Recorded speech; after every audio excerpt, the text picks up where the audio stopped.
حضرت ام عطیہ رضی اللہ عنہا سے روایت ہے کہ رسول اللہ صلی اللہ علیہ وآلہ وسلم نے فرمایا، کوئی عورت کسی میت پر 3 دن سے زائد سوگ نہ کرے، البتہ خاوند پر 4 ماہ 10 دن کا سوگ کرے، اور وہ یمنی لکیر دار چادر کے سوا رنگے ہوئے کپڑے بھی نہ پہنے، نہ سرما ڈالے اور نہ خوشبو لگائے، البتہ جب وہ حیض سے پاک ہو جائے تو پھر قسط یا اظفار کی معمولی سی خوشبو لگا لے۔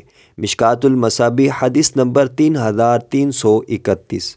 حضرت ام حبیبہ رضی اللہ عنہا اور حضرت زینب رضی اللہ عنہا رسول اللہ صلی اللہ علیہ وآلہ وسلم سے روایت کرتی ہیں، آپ صلی اللہ علیہ وآلہ وسلم نے فرمایا، اللہ اور یوم آخرت پر ایمان رکھنے والی عورت اس کے لیے حلال نہیں کہ وہ خاوند کی وفات پر 4 ماہ 10 دن کے سوگ کے علاوہ کسی اور میت پر 3 دن سے زائد سوگ کرے۔ مشکوٰۃ المصابیح حدیث نمبر 3330۔